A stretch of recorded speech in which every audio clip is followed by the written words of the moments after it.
I went to the Academy for Salon Professionals, Redken affiliated school, and there's two in California.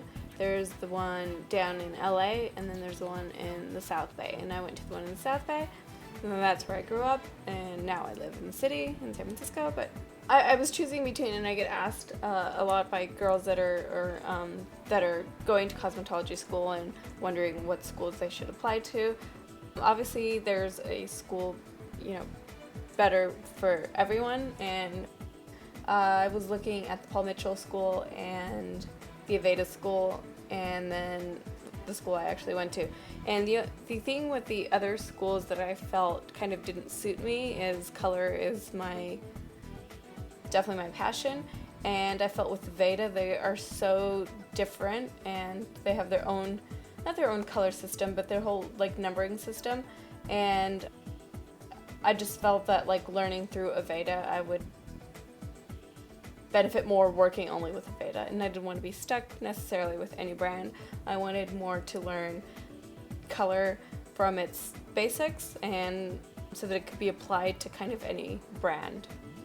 Of course, when you learn that brand, you know that one back and forwards with your eyes closed. So of course, switching to another line, you still have to kind of remember, kind of relearn it all over again, but the basics are there. And I felt like the basics for the Aveda color theory was a little different. So that's why I didn't choose Aveda.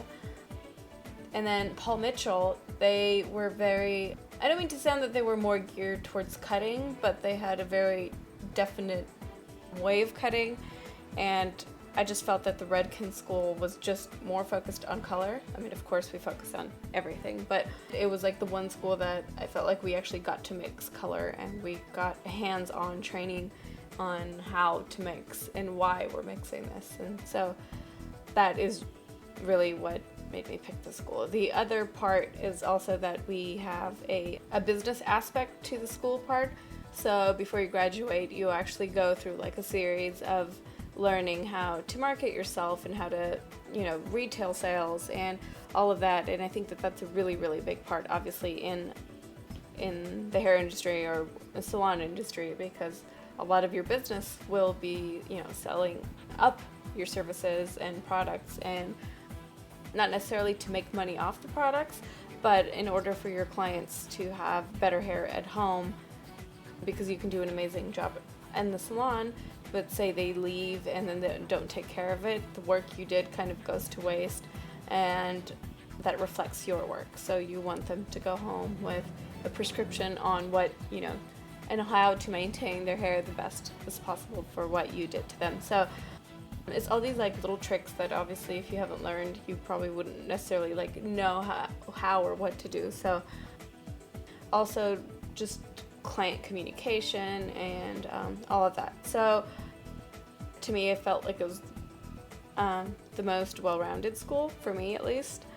I feel like I got a lot out of my education. Obviously, when you're in school, you second guess the school you picked, and maybe I should have gone with this one. But when you actually get back out there and into the salon world, and you're applying for jobs and all of that, and I just realized that I really was really prepared, and I felt like I stood out.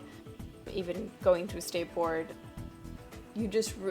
I felt like I had a higher professionalism and just kind of more need. I was confident because I was so well prepared. So that's just my pick and how I went about choosing.